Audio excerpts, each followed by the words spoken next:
Good morning, everyone. Let's have a class on CPTC.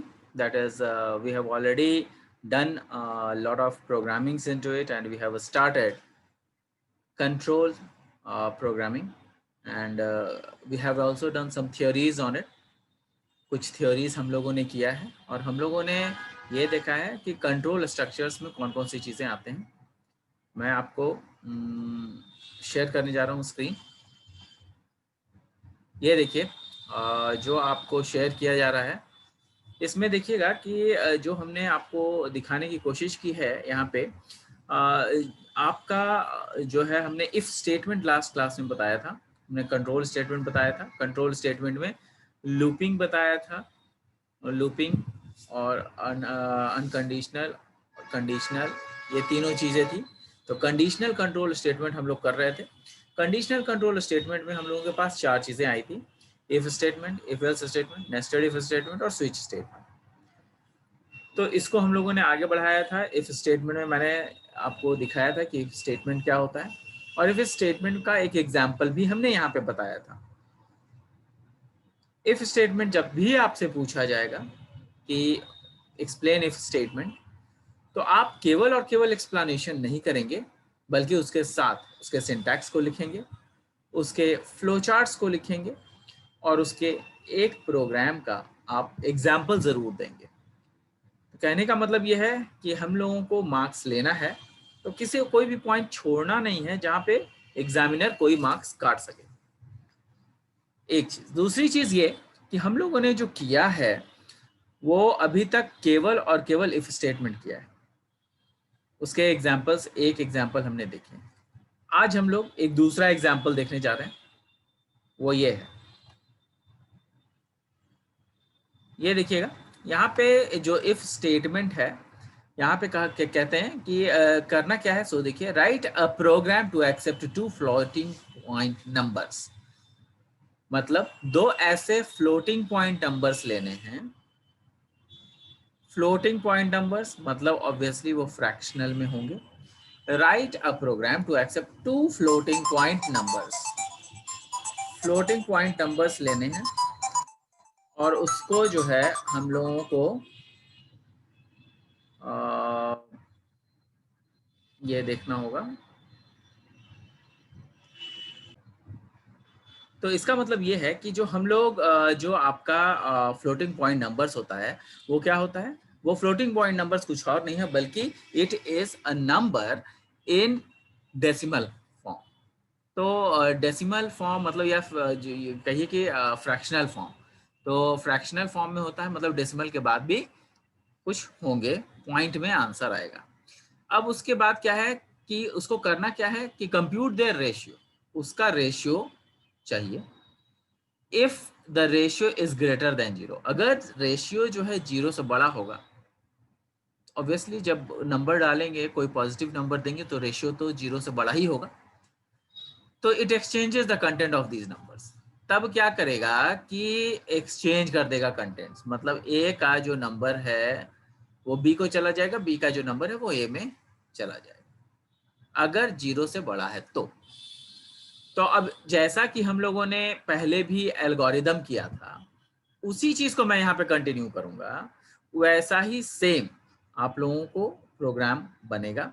इसमें देखिएगा क्या है, include studio dot H, conio dot H, ये तो रहेंगे ही रहेंगे. मेन फंक्शन रहेगा ही रहेगा. इसके बाद जो आपको है वो हमने लिया है एक्स वाई और टेम्प. एक्स वाई और टेम्प तीनों वेरिएबल हैं, जो कि इंटीजर टाइप के वेरिएबल्स हैं, है ना. इंटीजर टाइप के वेरिएबल्स हैं. हमने रेशियो को फ्लोट लिया है. रेशियो को फ्लोट क्यों लिया है? कि कोई भी इंटीजर डालेंगे और उसको जब रेशियो निकालेंगे, तो ऑब्वियसली वो जब रेशियो निकलेगा तो हो सकता है कि वो फ्लोट में ही आए.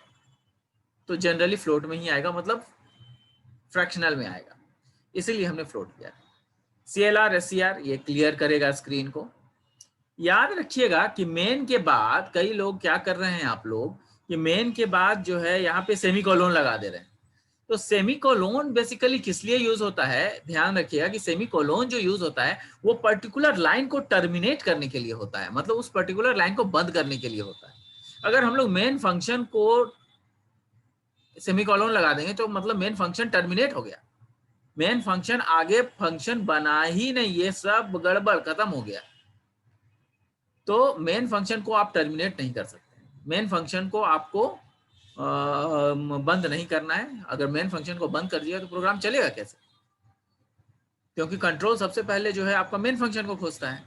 तो मेन फंक्शन को काम कराने के लिए हम लोग के पास मेन फंक्शन के लिए जो मेन फंक्शन को हम लोगों को बंद नहीं करना है।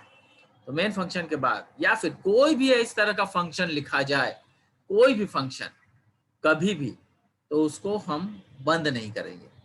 बंद अगर जैसे ही करेंगे फंक्शन को तो वो फंक्शन काम करना बंद कर देगा। कई बार मैं डबल स्लैश डालता हूँ, डबल ब्लैक स्लैश डालता हूँ, तो वो कमेंट्स के लिए होता है। तो कई लोग क्या कर रहे हैं कि कमेंट्स डाल दे रहे हैं और एंड में डाल रहे हैं सेमीकोलन। नहीं, सेमीकोलन के बाद कमेंट्स डालिए। कमेंट्स का कोई यूज नहीं है ना प्रोग्राम में। तो जब प्रोग्राम में यूज नहीं है तो कमेंट्स के पहले हम लोग जो है इस लाइन को टर्मिनेट करेंगे। और कमेंट्स क्या किस लिए डालते हैं, ताकि हम लोग समझ सकें। जब प्रोग्राम पढ़े, हम लोगों ने प्रोग्रामिंग कर दी और कोई दूसरा बंदा उस प्रोग्राम को देखेगा तो वो समझ पाए, इसलिए हम लोग कमेंटिंग करते हैं। या फिर खुद से याद रखने के लिए भी करते हैं कि हमने उस समय क्या यूटिलाइज किया था। Commenting is not the part of a program. CLR SCR क्या होता है, जो भी आपका प्रोग्राम है, जो भी आपका प्रोग्राम है, वो जो रिजल्ट देगा, तो जहां पे रिजल्ट देगा वो ब्लैक स्क्रीन होता है। तो जो ब्लैक स्क्रीन में रिजल्ट देगा वो ब्लैक स्क्रीन को पूरा क्लीन कर देगा। केवल और केवल इसी प्रोग्राम के लिए वो ब्लैक स्क्रीन रहेगा। तो उसके लिए हम लोग CLR SCR लगाते हैं। नहीं तो पता चलेगा कि जो पिछले बार जो प्रोग्राम आपने की थी या किया था, तो वो क्या होगा कि उसका जो स्टोरेज होगा वो उसमें मौजूद रह जाएगा। मतलब पिछला प्रोग्राम कोई और दूसरा प्रोग्राम किए होंगे, उसका भी रिजल्ट उसमें रहेगा। तो वो चीजें से बचने के लिए हम लोग क्या करते हैं, CLR SCR डालते हैं। और याद रहे, CLR SCR करने के बाद जब CLR SCR करेंगे तो conio.h डालना जरूरी है, ठीक है। कंसोल इनपुट आउटपुट होता है ये। और जब CLR SCR डालते हैं तो उसके बाद फिर सेमीकोलन भी डालना जरूरी है। उसी तरीके से get ch डालते हैं तो get ch के बाद भी सेमीकोलन डालना जरूरी है। और get ch जब लिखते हैं तो वो include conio.h के चलते ही काम करता है, इसलिए include conio.h भी उसमें काम करेगा। फिर हम करा रहे हैं printf enter the value of x and y। अब x और y की वैल्यू हम लोग डालेंगे। जब x और y की वैल्यू डालेंगे तो ऑब्वियसली हम लोग scanf कराएंगे उसके लिए, %d। यहां पर भी देखिए, जब भी कई बार लोग क्या कर रहे हैं, गलती scanf कर रहे हैं, तो आपका ये जो %d या %d है, या फिर उसको जो हम लोग कहते हैं कि mod d, तो लोग क्या कर दे रहे हैं कि यहाँ पे आपका दोनों तरफ जो मैंने इन्वर्टेड कोमा डाला है वो %d के पहले शुरू हुआ, %d के बाद खत्म हो गया, उसके बाद नीचे में कोमा डाला है हमने। मतलब इस जो इन्वर्टेड कोमा है उसके बाद ये कोमा है। कई लोग क्या कर रहे हैं कि कोमा पहले डाल दे रहे हैं, उसके कारण फिर मिस्टेक हो जा रहा है। तो you have to be very specific कि किस तरीके से काम करना है। रेशियो कैसे निकलेगा, x और y को तो हमने यहाँ पे डाल दिया, %x %y करके हमने इनपुट करा दिया वैल्यू। रेशियो कैसे आएगा, x बाई y कर देंगे, रेशियो आ जाएगा।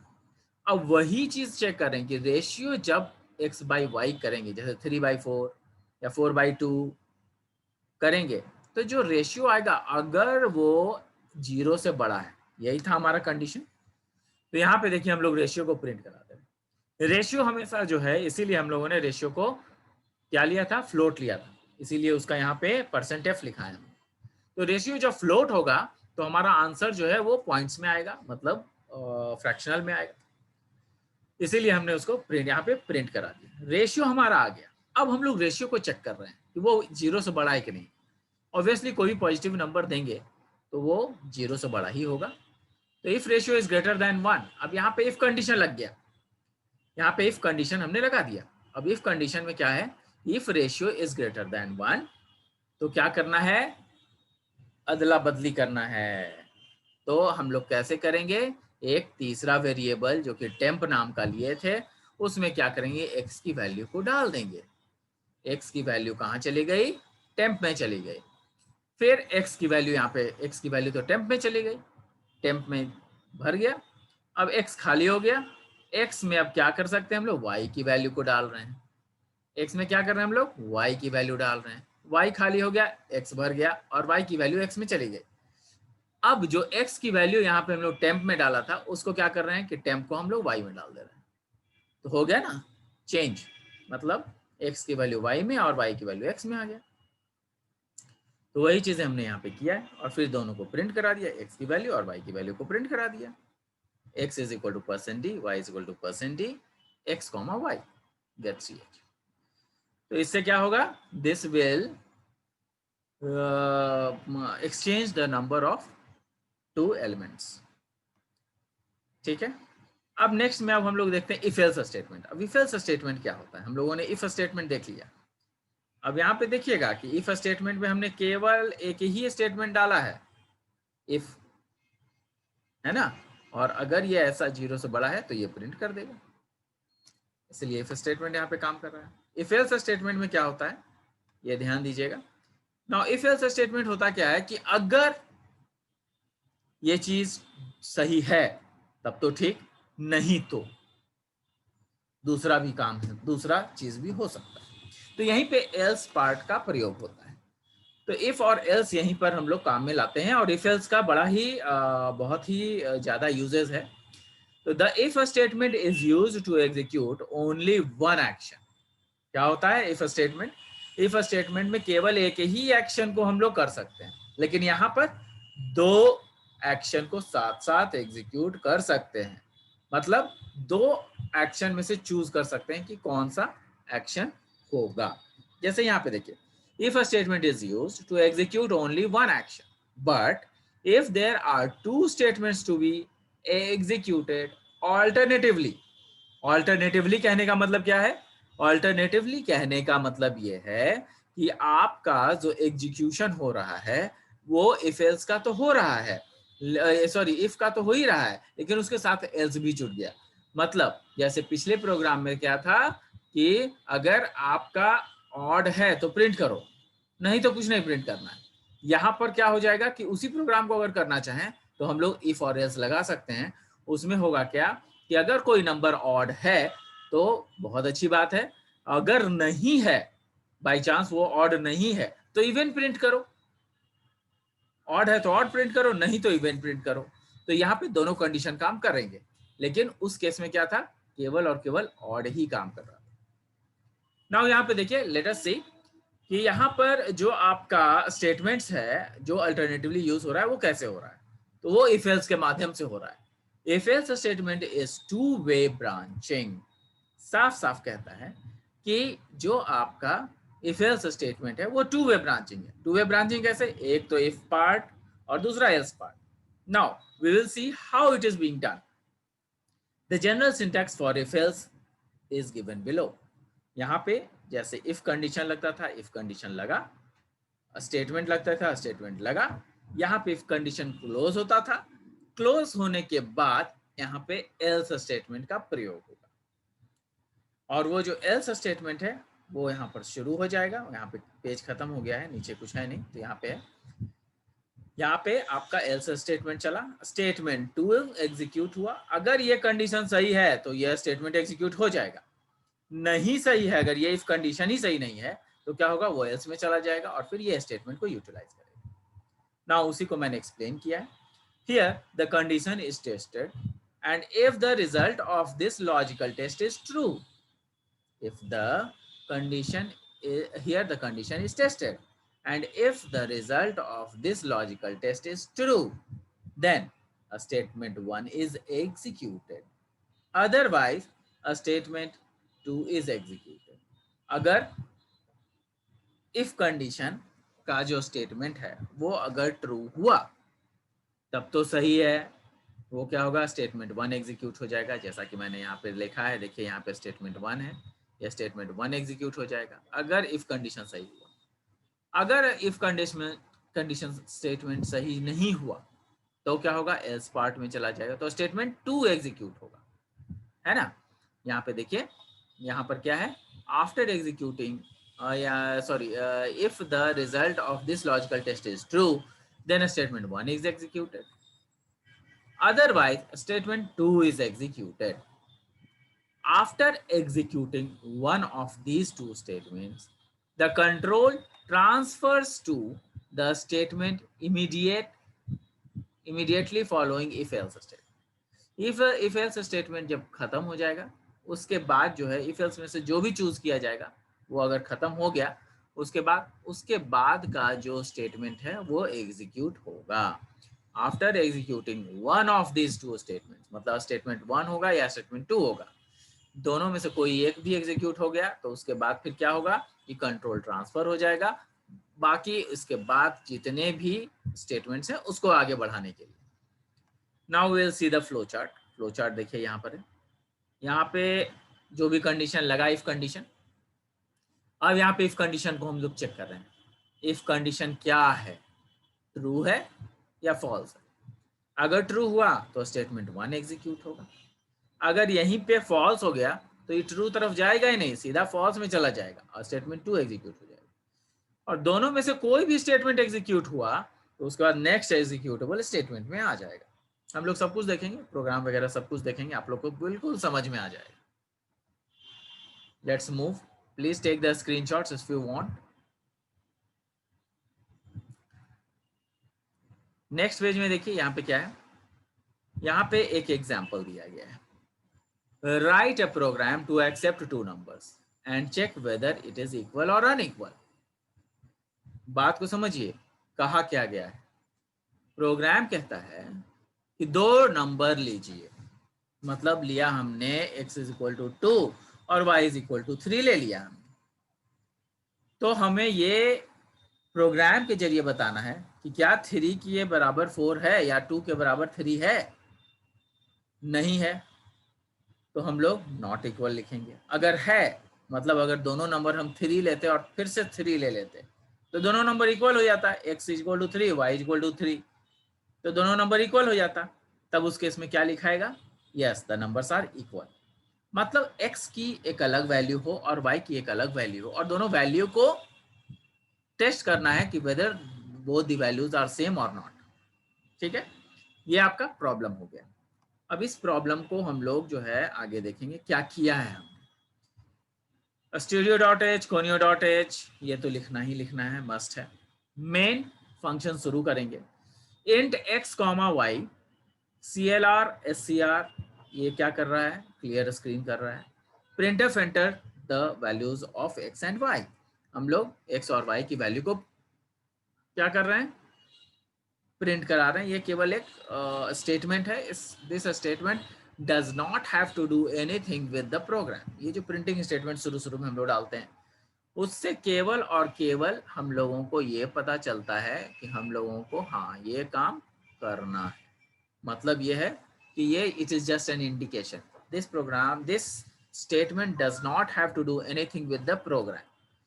अब यहाँ पर स्कैनएफ करा दिया हमने। स्कैनएफ क्या होता है, स्कैनएफ का मतलब ये होता है कि जो आपका प्रोग्राम है उसमें आपने स्टेटमेंट्स को इनपुट करा दिया। इनपुट कैसे कराया, %d आपने ले लिया और %x %y, ऐसे ही हम लोग हमेशा से इनपुट कराते आए, इनपुट करा दिया। अब यहाँ पे जैसे ही इनपुट हुआ तो x की वैल्यू और y की वैल्यू आपसे पूछी जाएगी।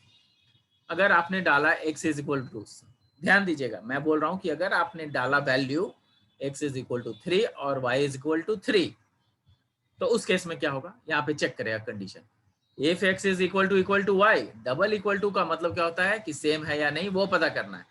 तो x is equal to y है क्या, तो if x is equal to y ये चेक करेगा। अगर तो इसका मतलब ये है कि 3 हमने डाला था, y इक्वल टू 3 डाला तो यहीं पे चेक हो गया कि 3 इज इक्वल टू y है कि नहीं, मतलब 3 इज इक्वल टू y है, तो या इसका मतलब स्टेटमेंट ट्रू हो गया। तो क्या हो जाएगा, print x is equal to y।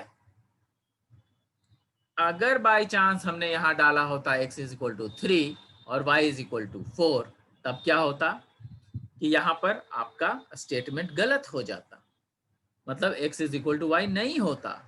तब इस केस में क्या होता इस केस में क्या होता कि आपका इस स्टेटमेंट को एग्जीक्यूट नहीं करता। क्यों? क्योंकि यहाँ पर ये स्टेटमेंट इफ जो स्टेटमेंट है ये अगर गलत हो गया तो यहाँ से सीधा जंप करेगा और वो एल्स में चला जाएगा, क्योंकि वो गलत हो चुका है। एल्स का मतलब क्या है कि अगर ये सही है तब तो ठीक है, ये करो, नहीं तो सीधा एल्स में चले जाओ। क्या करेगा? x is not equal to y, तो वो प्रिंट हो जाएगा। तो ये आपका पूरा प्रोग्राम है, ये आप इस प्रोग्राम को जो है कीजिएगा, it will be a very good thing. एक और प्रोग्राम का एग्जांपल हम लोग चाहें तो ले सकते हैं, वो है आपका write a program to find out the roots of quadratic equation.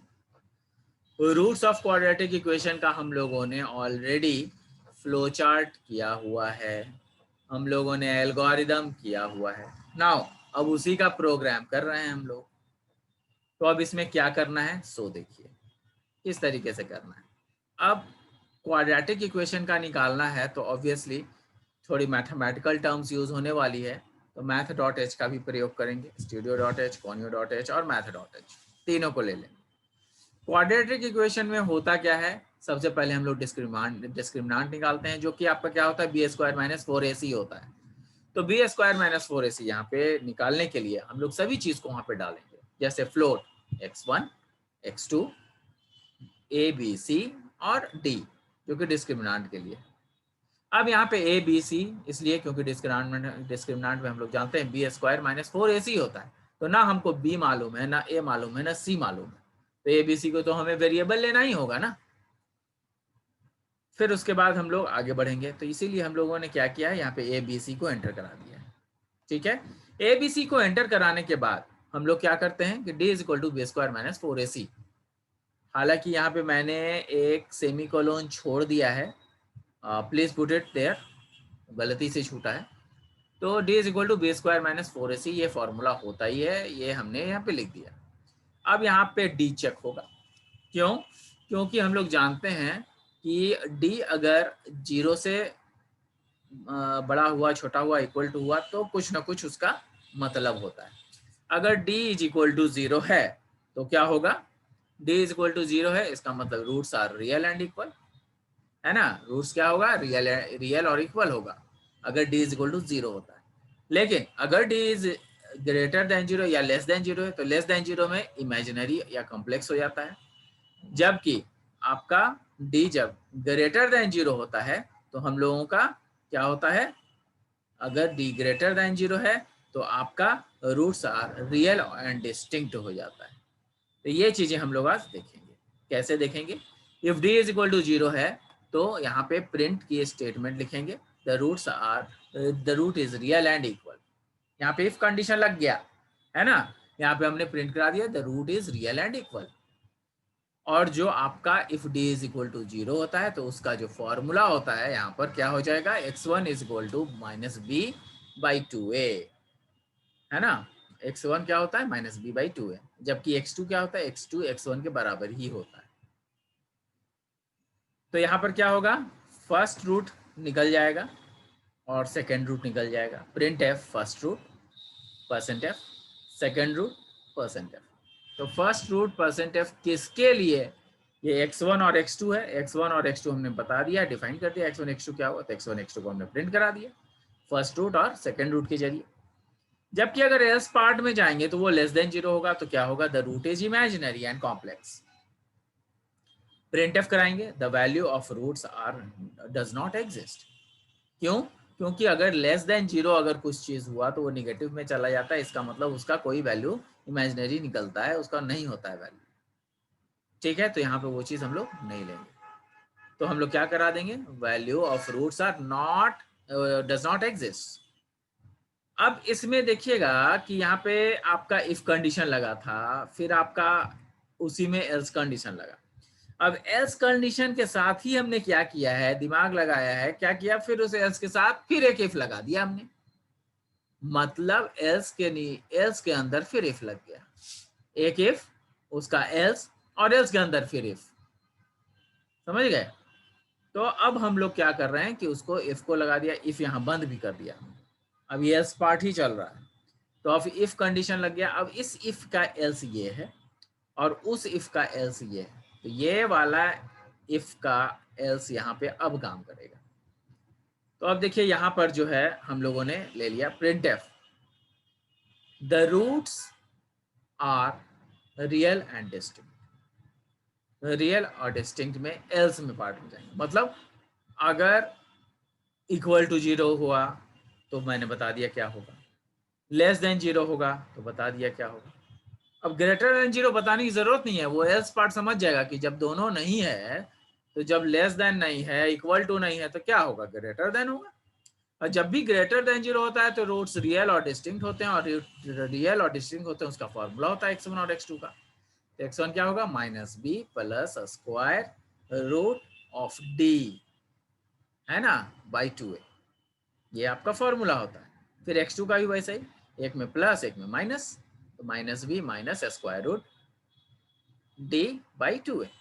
अब इसमें फर्स्ट रूट प्रिंट करा देंगे परसेंट एफ के जरिए, second root percent f x1 comma x2, ये प्रिंट करा दिया हमने। और उसके बाद फिर ये आपका एल्स पार्ट जो इफ के बाद शुरू हुआ था, और ये भी एल्स पार्ट का ही है जो दूसरा एल्स, और ये वाला जो है गेट सी एच करके, ये मेन फंक्शन का क्लोजिंग।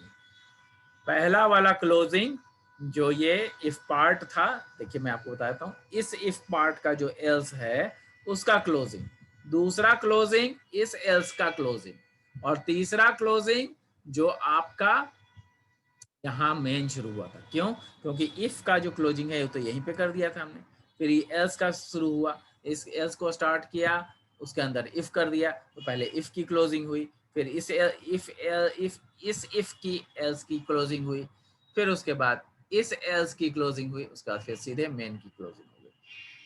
तो हमें ध्यान रखना है कि कहाँ पर क्लोजिंग शुरू करें, कहाँ पे क्लोजिंग खत्म करें, कहाँ पर कौन सी चीजें कर रहे हैं। तो इस क्वाड्रेटिक इक्वेशन का मैंने तीनों चीज बता दिया आपको। कौन कौन सी चीजें बता दी है, इसका मैंने आपको एल्गोरिदम बता दिया है, इसका हमने फ्लो चार्ट बता दिया है, और इसका हमने आपको आज प्रोग्राम भी बता दिया। इसीलिए मैंने एल्गोरिदम में और फ्लो चार्ट में अलग अलग सब बार बताया है, ताकि आप उस चीज को, उस कॉन्सेप्ट को यहाँ पे कोरिलेट कर सकें। तो ये ऐसे जो है आप लोगों को करना है। नेक्स्ट क्लास में हम लोग नेस्टेड इफ स्टेटमेंट पढ़ेंगे और उसके एग्जांपल्स को देखेंगे। तो I think I am able to explain you, and I hope that you all have a nice day today. Thank you, thanks a lot, will meet in the next class.